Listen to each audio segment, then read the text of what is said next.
Welcome to Well Traveled Life with Jonathan and Jennifer. We are in Auckland, New Zealand today. Auckland is on the North Island. It's a coastal city and it is the largest city in New Zealand, but it is not the capital, so don't be confused by that. Not only is it the largest city in New Zealand, it is actually the largest city in the South Pacific. In this video, we really just want to give you an overview of Auckland, show you some of the beautiful sights and the things that you might enjoy doing.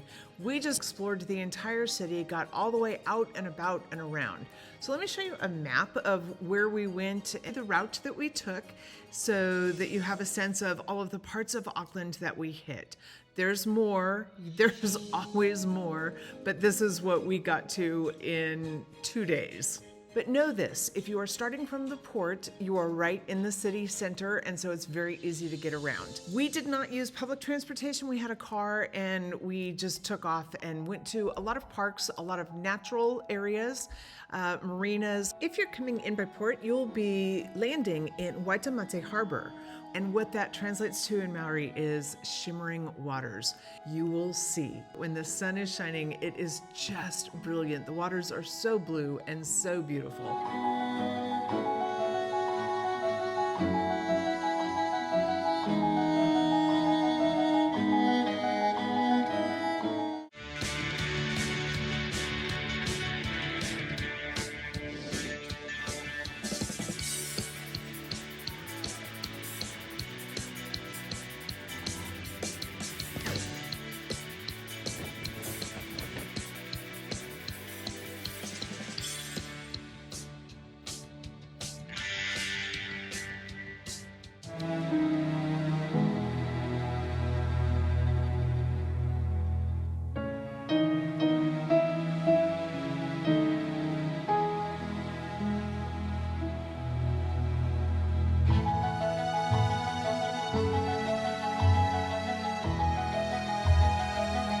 As we left the port, we stopped first at Albert Park. It's a great community park. It's right across the street from the University of Auckland.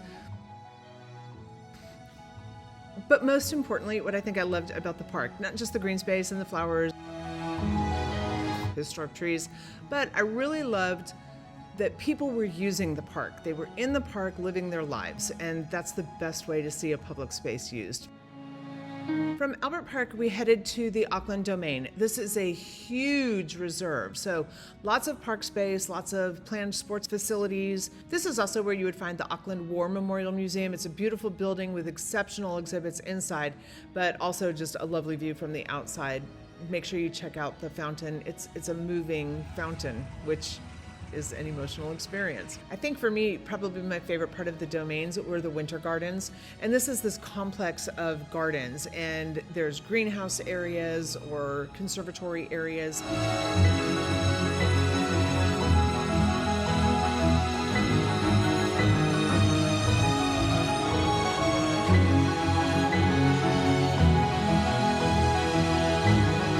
There's an endemic New Zealand habitat that has gardens with the silverleaf ferns, which that's the emblematic New Zealand plant. The New Zealand All Blacks, the national rugby team of New Zealand, which is the sport in New Zealand, have the silverleaf and the silver fern as their icon. So huge cultural significance here. But lots of bird sculptures, native plants. There's some really nice hardscape sculptures around there as well, giving it a sense that you are deep in the heart of New Zealand. On the outside, there's, again, really great hardscape architecture with a reflecting pond and galleries flanking the side of it. If you're wanting to do some portrait photography, this would be it. If you're looking for your Insta pictures, this would be great.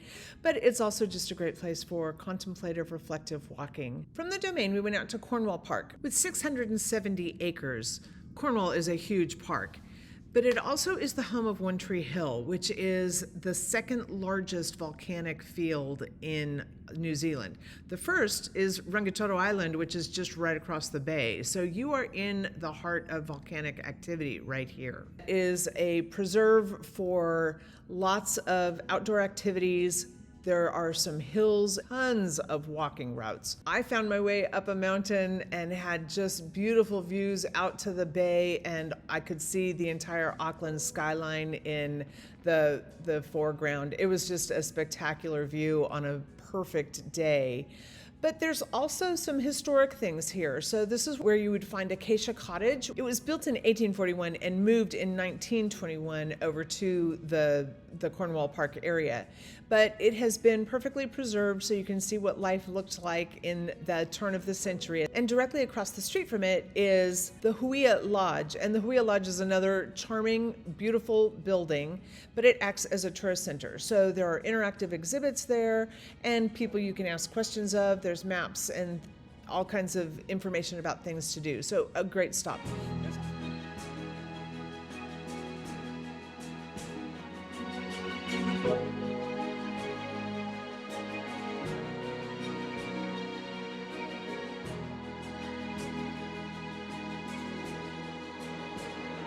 There's also a cafe right there, so a perfect place for grabbing a cup of coffee or a little bit of lunch and sitting and just watching people. This is one of those places where it's just so nice to see the locals enjoying their own environment. It's their backyard and they're using it. As long as you're in Auckland and if you're driving around, you're going to be going through neighborhoods. So a few to kind of keep your eye out for. We thought Newmarket was a really quaint part of town. It's walkable. There were lots of shops and cafes. It looked like a lot of fun, and it's interior, so you're not necessarily getting water views. You're getting more of that city suburb feel. We also went out to Orikei, which is up enough in the hills that you get these great views down below and lovely homes throughout that neighborhood.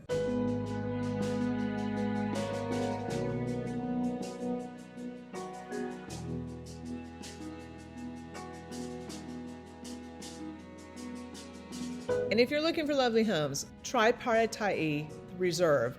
This is a wealthy neighborhood with these multi-million-dollar homes overlooking the waterfront. It is absolutely stunning. But more importantly, it will get you to the Selwyn Reserve, which is actually the beach front for Mission Bay. And Mission Bay Beach is a terrific family beach. It's calm, it's quiet, really lovely, has a beautiful esplanade with fountains and lots of things to do. You'll find shops and cafes and restaurants across the street from the beach. If you're looking for a good beach in town, Mission Bay Beach is a terrific beach.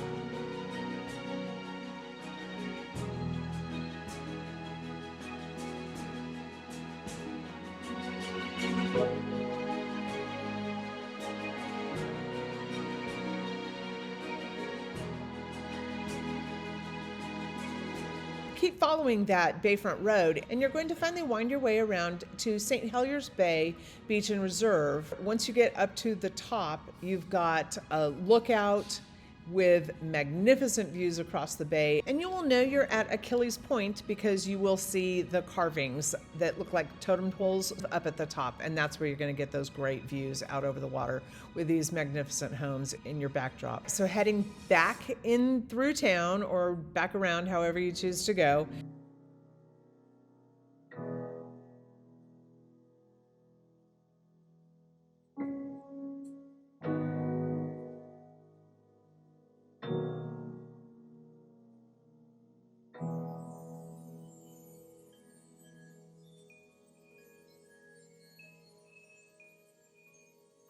we headed out across the Auckland Bridge. The Auckland Bridge is stunning. It has some things in common with other bridges that look familiar to you. They don't have a bridge climb in Auckland that I could find, but they did have bungee jumping. So if that's your gig, go jump off a bridge. Not really my gig, but I am a climber.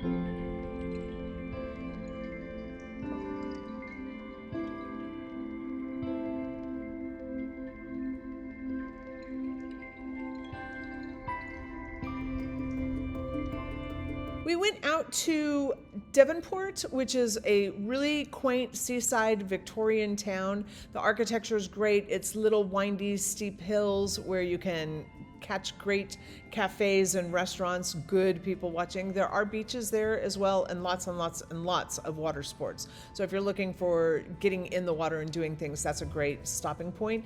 But if you're looking at just getting a great meal and watching people and looking at quaint buildings, this is your charming space to go. From Devonport, we headed all the way out to North Point and the reserve there. Marangaika is a old gun fort, and it's obvious why the Maori valued this area so much as a fortification. There are so many hills and places that you can get tremendous views in all different directions. Because of its location, you've got views to the west, views to the north, views to the east. There's just something to see in every direction. And this city is built with hills, so you get up there and you can get those views. So this is one of those true fortifications. It is riddled with tunnels. You can go down inside the tunnels and you'll see where they were storing the armaments and how they were transporting and getting around down there. But truthfully, get up there and go as high as you can and go for the views. You're in the city when you arrive. You've got the city at your doorstep. Right next door to the port is the Maritime Museum. And then if you just go past the Maritime Museum a little bit, you're in a completely different kind of urban fun neighborhood. Lots of really great restaurants and bars and cafes and kind of a very hip urban feel. And we can't talk Auckland about without talking about wine tasting. So if you're near the airport, Villa Maria is relatively close to that area and so worth a stop. They have really fine wines, a wonderful tasting menu, and a really great tasting experience. They have a great patio and garden area in the back, and it's absolutely worth a stop there. As you'll remember, I said that Auckland is the largest city in New Zealand, but the wine region is actually one of the smallest regions in the country. But having said that, small is good. They are producing some of the best wines in the country. Pay special attention to their Chardonnays and their Merlots, but their Cabernet Sauvignons and their Cabernet Francs are also exceptionally good. But remember, like with our beer that some of us love and some of us don't love, wine is the same way. You're gonna have some people who absolutely love a flavor and some who just might not be able to handle that flavor. So don't be a wine snob, just taste for the fun of it and get what you enjoy. So to my mind, Auckland is perfectly situated. You can get to Tauranga easily. You can get up to Waipahi very easily. You're just really nicely located on the North Island. You're getting mild climates because you're a little bit further north. You're getting super beaches, beautiful waters, and all of the outdoor activities that we love about New Zealand. Thank you so much for joining us here today. If you loved this video, we know you're gonna love Tauranga, where we took a motorcycle ride. So follow us and go see that video. If you haven't subscribed, we urge you to do that. Make sure you hit the like button. We wanna make sure you come back for more.